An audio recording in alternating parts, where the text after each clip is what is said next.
Jadi ini tidak bisa dibiarkan, saudara. Ini harus dilawan. Ini fitnah yang sangat keji, kurang ajar, biadab. Fitnah yang sangat keji kepada ulama-ulama mukibin. Yang sebenarnya korban adalah Mbak Firza gitu.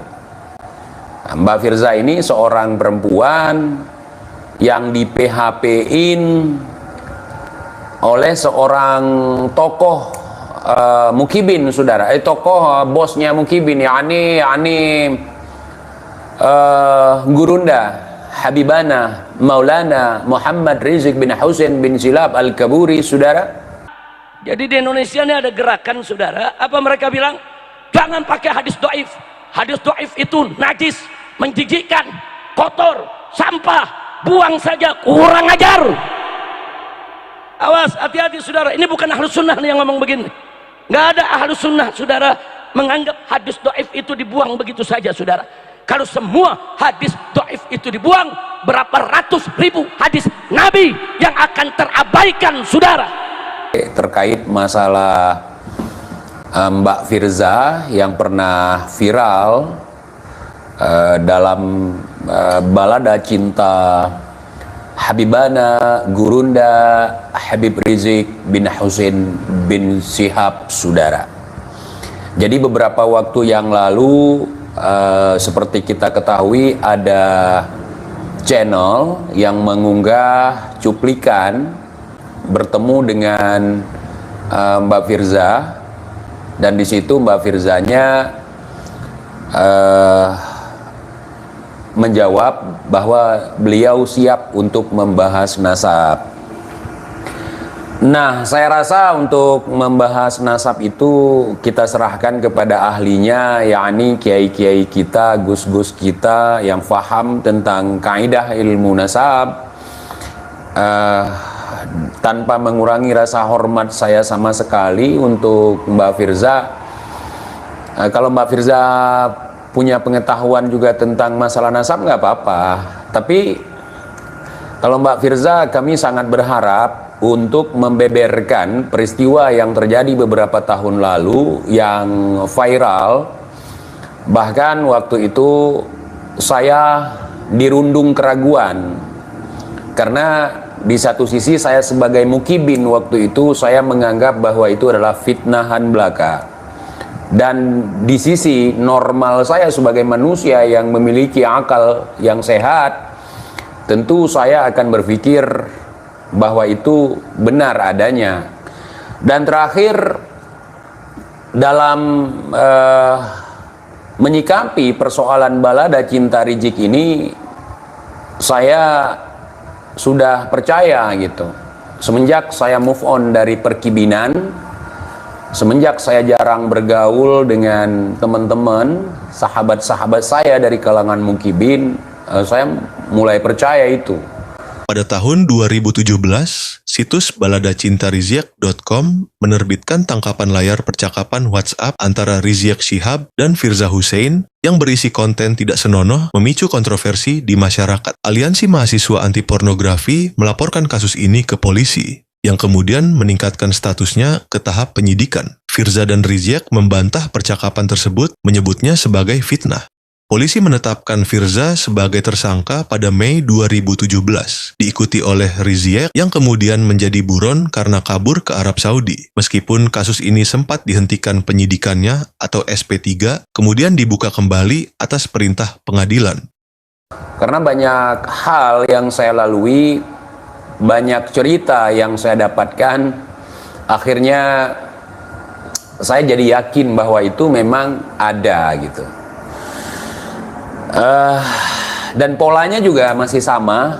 Pola ketika mereka tersudutkan, maka di dalam sudut itu mereka akan meneriakkan fitnah. Nah, seolah-olah mereka terzolimi, seolah-olah mereka terfitnah, seolah-olah mereka korban gitu. Nah, dalam hal ini saya melihat bahwa yang sebenarnya korban adalah Mbak Firza gitu. Mbak Firza ini seorang perempuan yang di PHP-in oleh seorang tokoh Mukibin, saudara. Tokoh bosnya Mukibin, yakni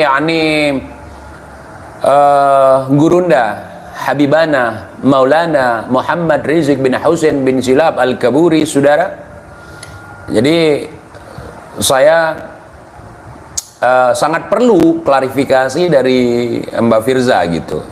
Terlepas daripada Mbak Firza sudah pernah mendekam di dalam tahanan, dan saya juga mau nanya juga teman-teman, tolong ya untuk Pak Yusuf yang dari channel Pada Suka TV untuk ditanyakan nanti untuk Mbak Firza itu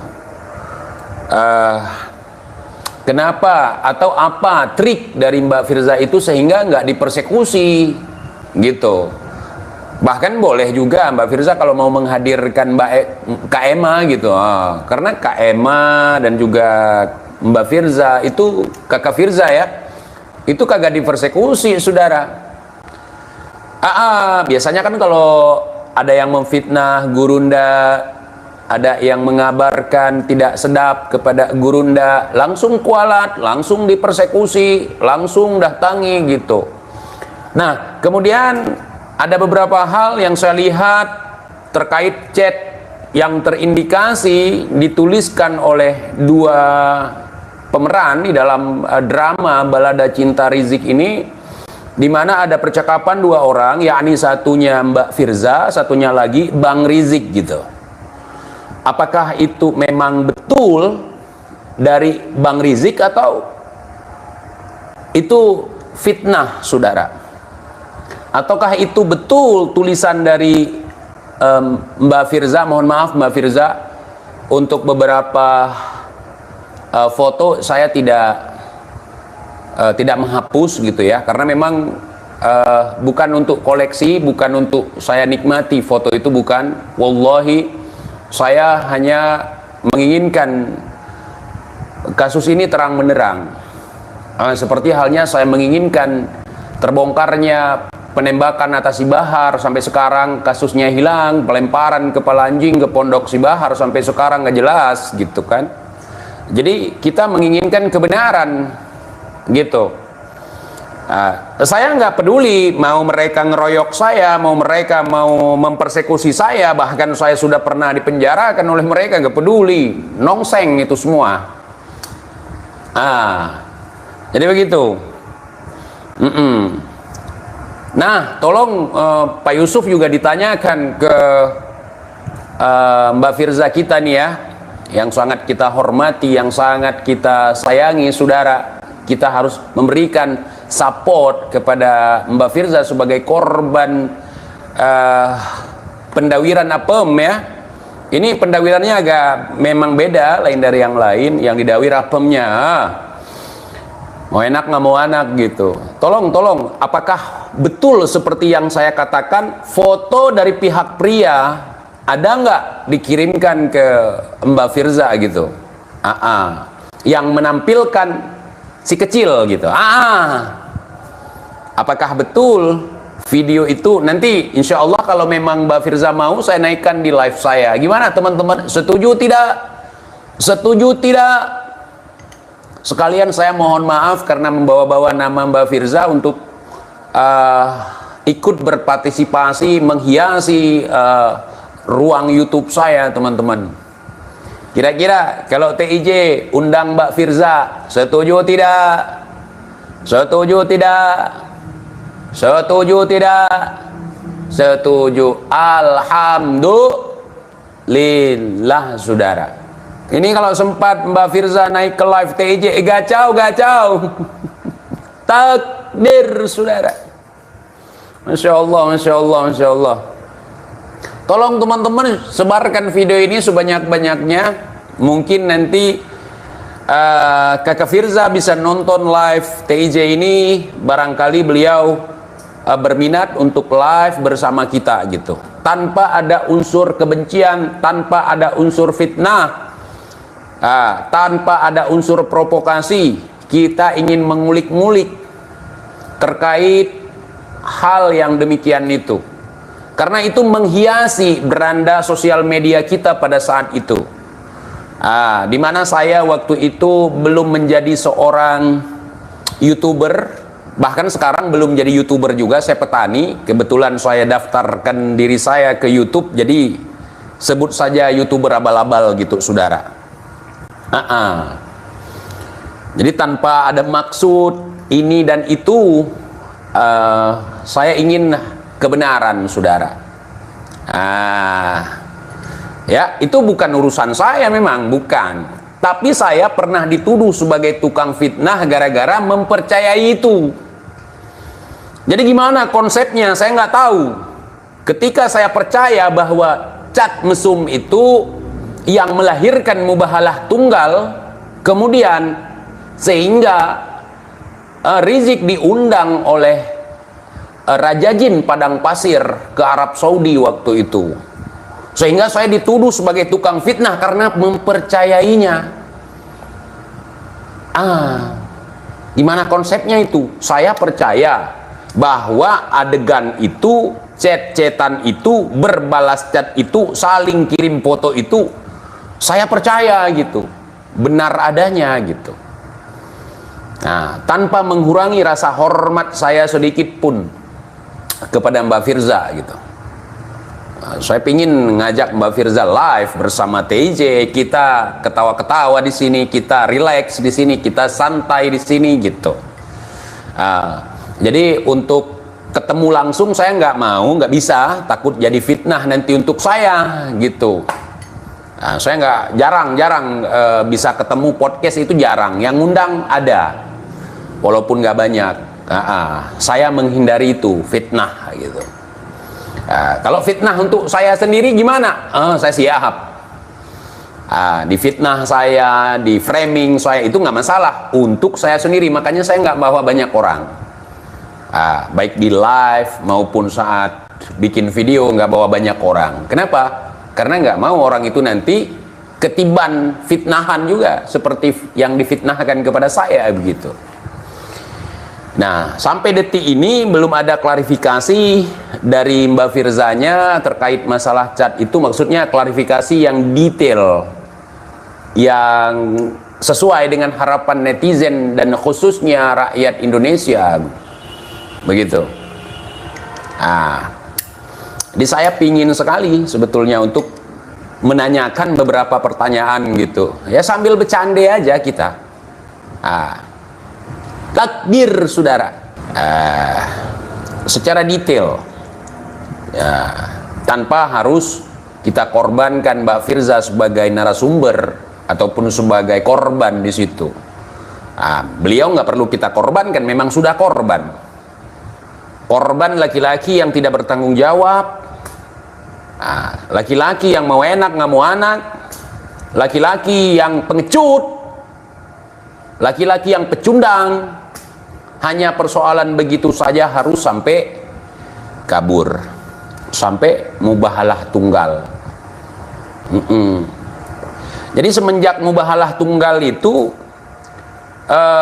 kibib-kibib bocil pun udah mubahalah, bentar-bentar mubahalah, bentar-bentar mubahalah, bentar-bentar mubahalah. Para kibin juga mubahalah, seolah-olah mubahalah itu merupakan suatu kebenaran gitu. Maksudnya cara mubahalah tunggal itu bukan kebenaran, itu bukan, dan tidak bisa dijadikan sebagai alat bukti sumpah mubahalah itu, mubahalah tunggal ya. Jujur, kapan sih gua kagak pernah jujur gitu? Justru kalau ngomong jujur nih, saya jujur nih ya, nggak perlu kalau kita jujur gitu ya. Saya itu nggak menyorot kata-kata dari Mbak Firza di situ, di chat itu, di balada cinta Rizik itu. Tetapi yang saya soroti itu dari mempelai laki-lakinya, bahasanya itu wow. Di situ saya menyimpulkan bahwa itu adalah chat museum, chat museum ya, chat museum gitu, ngechat museum. Dalam chat museum itu terkesan bahwa itu adalah chat-chatan seorang guru dengan murid, dan itu bisa kita simpulkan sebagai chat museum yang sangat syar'i. Dan itu dituangkan di dalam sebuah drama Malaysia yang berjudul Bid'ah, yang diperankan oleh seorang pelakon yang menurut saya sangat bagus sekali, menjiwai ya, sebagai Walid di situ ya.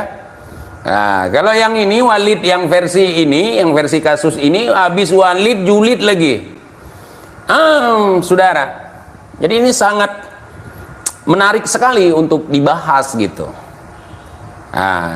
Saya tidak memprovokasi, memang kasus itu beredar, di mana ada yang mengatakan itu garoma habibana gurunda, ada yang mengatakan itu perilaku tidak senonoh dari gurunda gitu. Begitu. Ada yang mengatakan itu adalah chat mesum syar'i begitu. Ya, Masya Allah.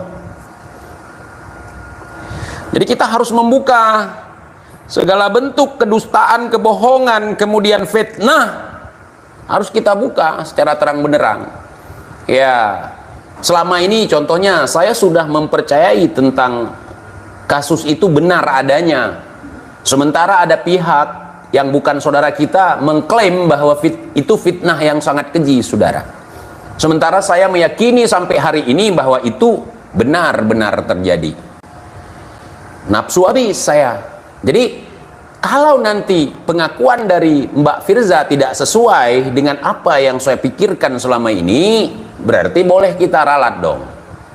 Oh, berarti itu kejadian itu nggak ada.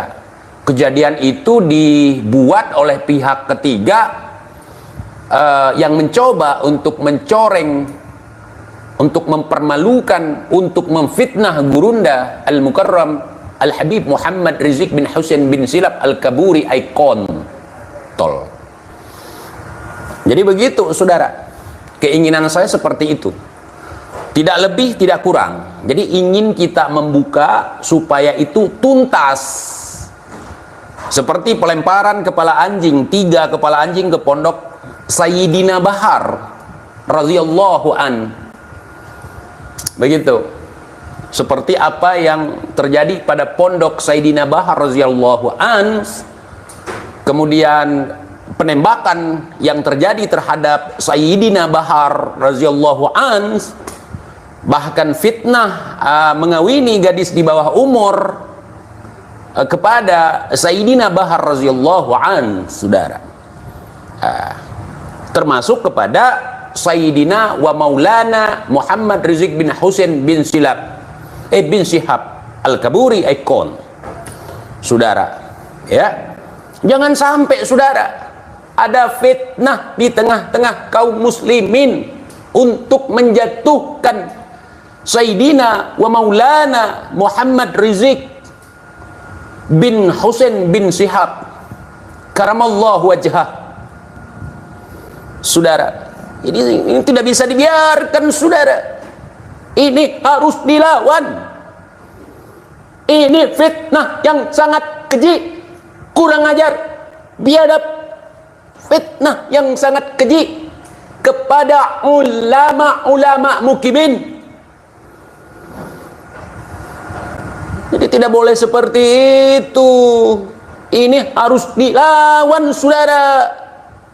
Maka dari itu saya sangat menantikan kehadiran podcast Pada Suka TV yang diselenggarakan oleh Pak Yusuf untuk menghadirkan narasumber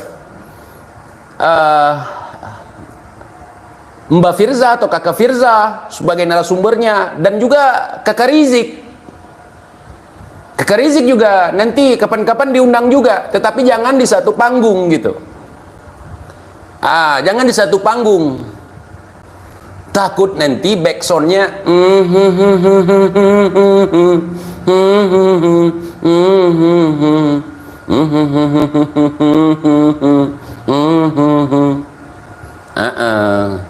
oh, jangan buka luka lama. Nah, di situ perlu saya klarifikasi kepada teman-teman yang mengatakan setiap kejadian di masa lalu itu nggak boleh dibuka. Ya, itu nggak boleh.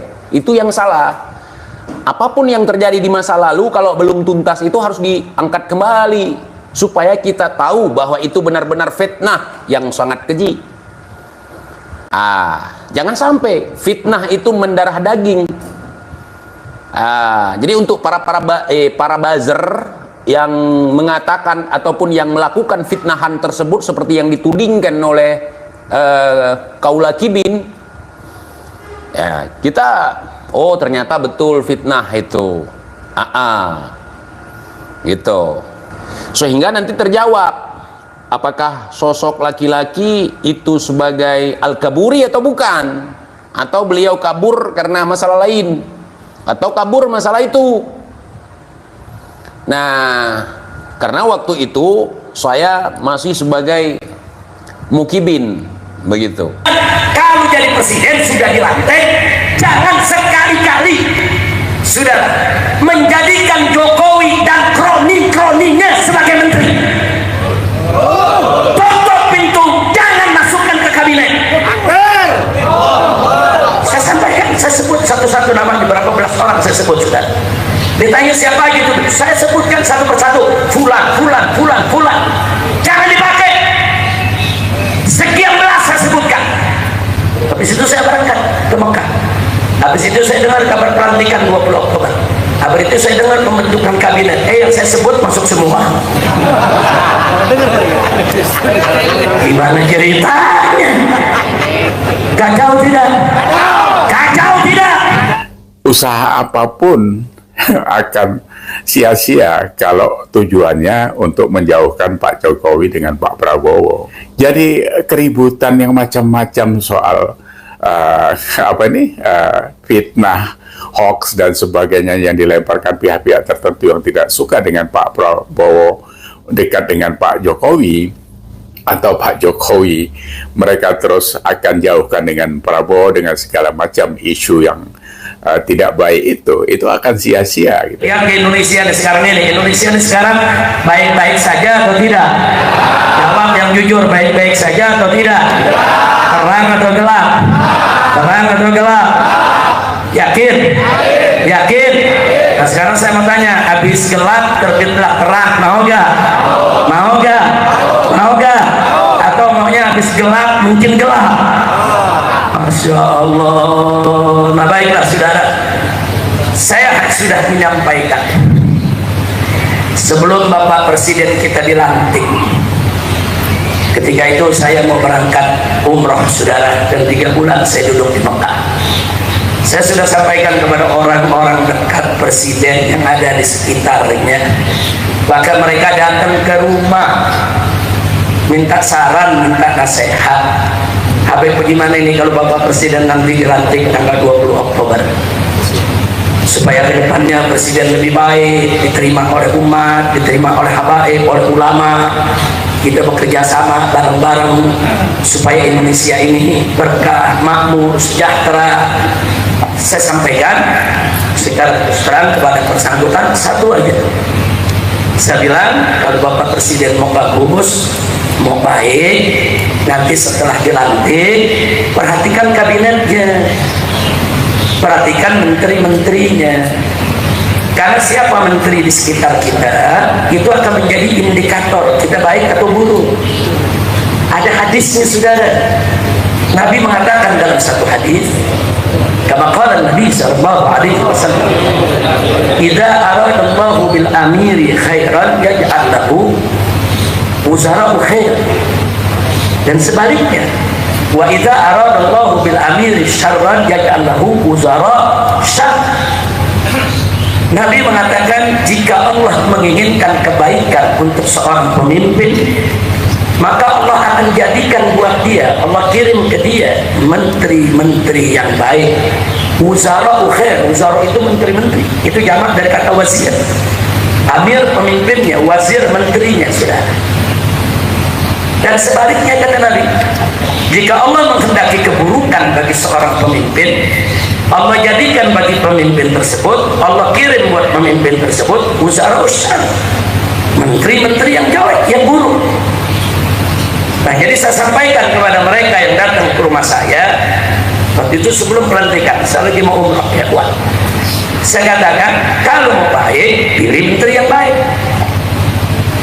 kalau nggak mau baik ya terserah. Sudah nggak ada bisa menjadi pemimpin pemimpin yang baik kalau menteri di sekitarnya jelek. Dan menteri itu indikator, saudara. Kalau menteri-menterinya baik, insya Allah Allah menghendaki kebaikan bagi si pemimpin, sebagaimana hadis Nabi tadi. Tapi kalau menteri-menterinya jelek, saudara, kotor, saudara, itu indikator bahwa pemimpinnya juga nggak bagus. Saya sampaikan, nggak sampai di situ. Saya sebut nama-namanya. Saya katakan, kalau jadi presiden sudah dilantik, jangan sekali-kali sudah menjadikan Jokowi dan kroni-kroninya sebagai menteri. Tutup pintu, jangan masukkan ke kabinet. Saya sampaikan, saya sebut satu-satu nama, di berapa belas orang saya sebut, sudah.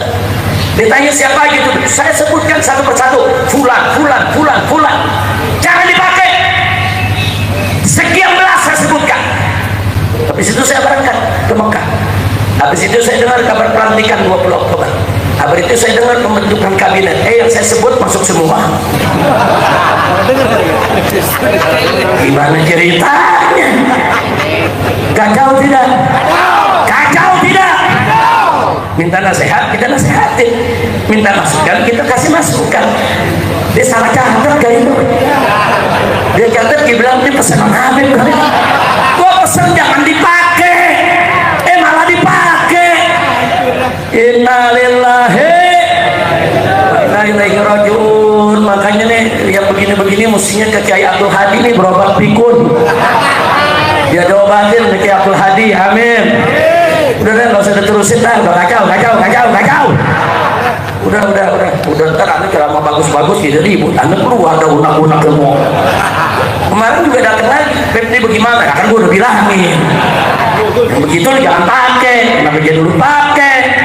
Nah, jadi bagaimana sekarang? Ya reshuffle, masih ada jalan kebaikan di depan, betul? Pecat semua menteri-menteri yang bermasalah, betul? Menteri yang terlibat korupsi, menteri yang terlibat KM50, menteri yang terlibat tabrak undang-undang, menteri yang terlibat perjudian, menteri yang terlibat penyelewengan bansos, pecat semua. Udah gergetan aja dah. Ini kalau lagi begini, gue lupa sama penyakit gue. Pinggang yang sakit jadi baik ya Hadi. Udah cukup dah. Kira-kira jelas gak? Paham? Nah saya mau tanya, berarti perbaikan ke depan masih ada jalan gak? Oh iya, makanya saya masih doain biar Bapak Presiden kita diberikan taufik dan hidayah, diberikan perlindungan oleh Allah, dibuka mata hatinya, dibuka telinga dan matanya semuanya, saudara, agar dia bisa mengetahui mana pejuang, mana pecundang, mana yang amanat, mana yang pengkhianat, saudara. Nah supaya beliau diberikan oleh Allah keberanian, singkirkan semua pecundang, singkirkan semua pengkhianat, singkirkan semua, singkirkan.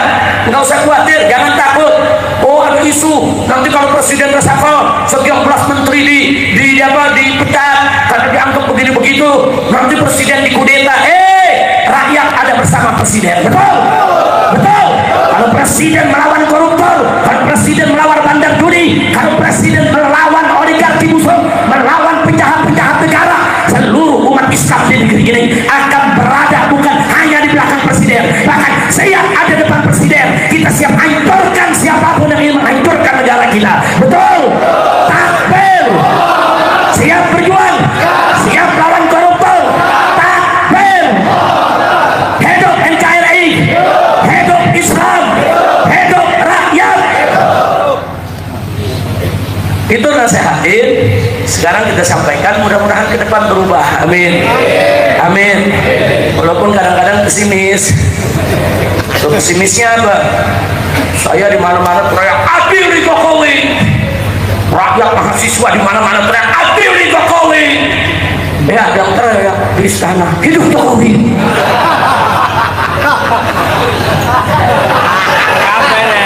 Capek deh.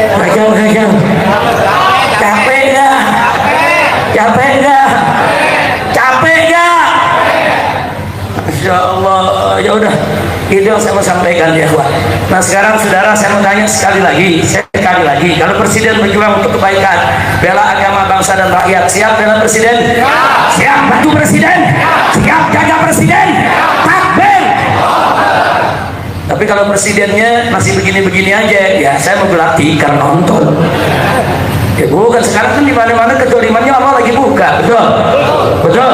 Orang zolim lagi main buka-bukaan celana, lagi main lapor-laporan. Alhamdulillah. Ada banyak. Habib di mana nih? Ini keadaan udah gawat nih. Oh, ini di sini udah pada saling menyerang. Kenapa jadi gawat? Buaya berantem, kenapa dia ribut? Ya, tonton aja, betul. Betul. Serigala lagi mencakar-cakaran, tonton. Masya Allah. Kalau perlu adu.